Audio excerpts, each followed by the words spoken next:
habang papalapit na yung undas, mas ramdam natin yung presensya ng mga nararamdaman at hindi nakikita. Mula sa mga kwento ng multo sa lumang bahay hanggang sa mga misteryosong tunog sa 10 oras ng gabi. Lahat ng yan, parte po ng ating kultura at paniniwala. Kaya ngayong Halloween week, pasukin natin ang mundo ng kababalaghan sa pamamagitan ng mga karanasan na hindi mapaliwanag. Tutulungan tayo ng isang paranormal investigator na si Hope Resurrection para bigyang linaw ito. Magandang araw po. Welcome sa Rise and Shine Pilipinas. Good morning. Good morning po, sir. Good morning po, ma'am. Wala ka bang dalang entity ngayon dito, Wala ha? naman Wala kang po. sinama, ha? Okay, clear tayo dyan. Alright. So bago po ang lahat, gaano katagal na po kayong paranormal investigator? Kailan kayo nagsimula? Bali, nag-start po kami nung nag-under po ako ng Paranormal Philippines 3 years ago na po. Na bali, ang unang meet up ko sa kanila is sa school din po ng UP. Bali, matagal na din po kasi, sir, ma'am, yung Paranormal Philippines. Ang founder po namin dito si Theophilus. Okay. Bali, 2016 pa po siya. Bali, ang up to now po is tumatanggap din po kami ng mga estudyante. Bali, freshly graduate lang po ako sa kanila. Hindi kaya sa pagtanggap ng ganitong pagiging bukas sa ganito, mas lalo kang maka-experience ng mga hindi mo dapat ma-experience na kababalaghan? Kasi po, sir, sa akin, sa experience ko po, ma'am, bata pa lang po kasi ako is experience ko na siya. Kumbaga, sanay na Marami po na. ako eh. Nakakaramdam na po Opo, kayo noon. bali nakikita ko sila, nararamdaman. Bali po, may pang-amoy, may pandinig, at saka nakakakita. Pares tayo, Ganun yung po, mga opo. senses na yun nakikita Opo, yung mga natin. senses po. So ito, kwentuhan mo kami ng mga hindi mo malilimutang experience about paranormal. Bali, isa sa pinaka hindi ko makakalimutan nung 6 years old ako, sir. Kasi usually po sa mga age po na gano'n, bata, up to 13, talagang active but open po yung ESP o yung sixth sense po. Talaga? Bali, nung time na yon is kunyari, eto po yung position na yon. So may kinuha lang ako, pag talikod ko, iba na po yung area. Oh, parang po, dimension, ibang dimension. Napunta po ako kasi up to now po hindi ko siya ma-explain. Okay. Kahit marami na rin pa ako nakausap na mga paranormal or psychic, hindi rin nila. Sinasabi na lang nila sa akin is parang napupunta nga ako sa ibang dimension o may napuntahan ako na portal. Nagsabi Oo. kayo sa magulang niyo noon nung bata kayo? Kasi yung magulang ko din po is may ganung experience. Ito, may kwento ako sa'yo. 6 years old din ako. Sinama ako ng lola ko, head nurse siya sa may QI, Quezon Institute Hospital, dyan sa may E. Rodriguez sa Quezon City, no? So, naglalaro-laro ako sa labas, sa may garden.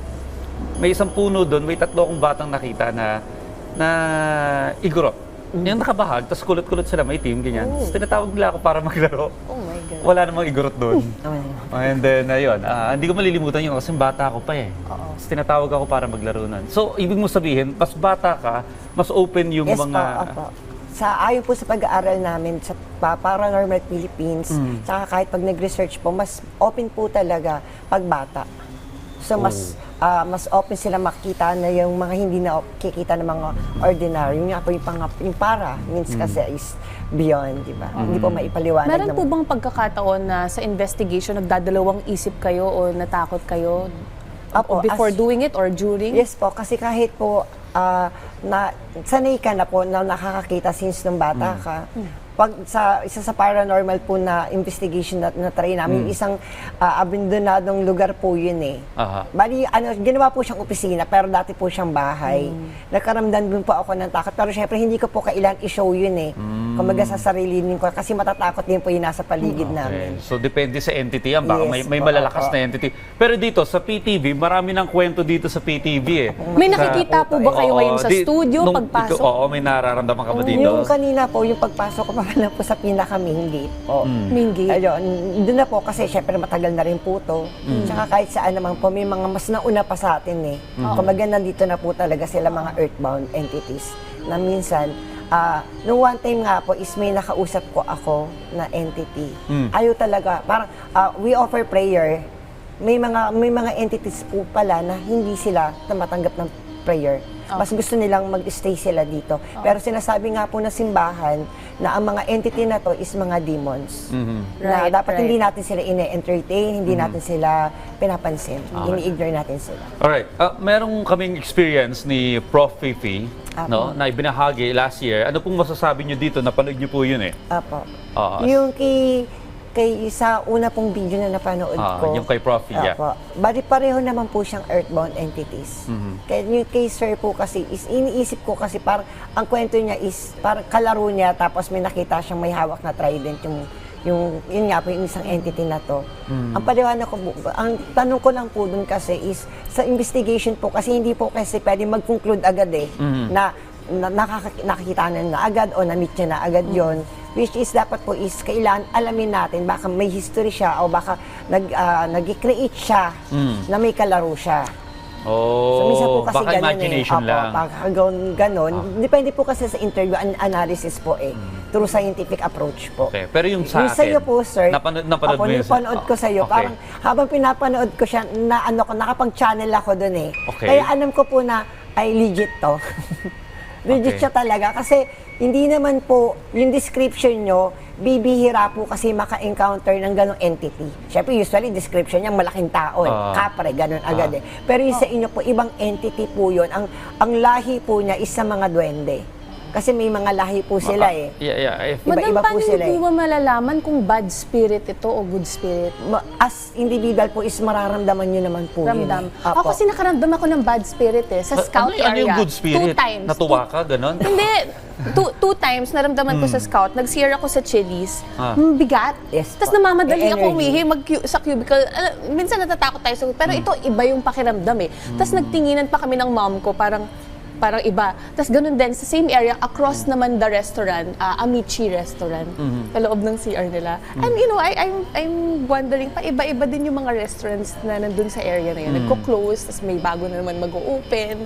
Parang may relation Usually din po sa kasi ganun Ganun po yung puntahan ng mga entities na yun. Restaurant, hospital, schools. Kasi po tayo po, naglalabas po kasi tayo ng energy Okay. Malungkot, galit. So, naiiwan po yun. They feed on that. Yes po. Ito, Kaya pala nilalakasan yung ilaw sa music sa mga Opo. areas na medyo mabibigat. Kunyari, pag hindi naman po active po ang ESP natin or ang sixth sense, normal po kasi nakakaramdam tayo ng kilabot. Ayun na nga, gusto ko maintindihan bilang paranormal. Paano ko ba hindi mararanasan to? Dahil sobrang dami na. Kasi sir, kahit ako po tinanong ko sa sarili ko yun Inaral ko po. Kaya po napunta ako ng Paranormal Philippines is to investigate. Ganun din po sa sarili ko.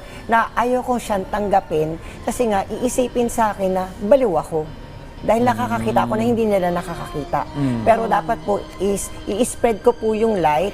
Nagbigay po ako ng liwanag sa kanila na hindi lahat ng nakikita natin is nakakatakot. Hindi natin sila kailangang katakutan.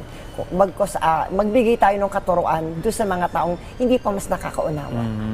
Ma'am, panghuli po, kung sakaling makaramdam ng kakaibang presensya o makakita ng mga nakakatakot, ano po ba ang dapat gawin? Unang-una po is keep yung faith po natin. At may mga nagsasabi nga po na mag-pray. Or yung iba, bakit hindi daw nawawala kahit natatakot na nagpe-pray sila, hindi naman nawawala.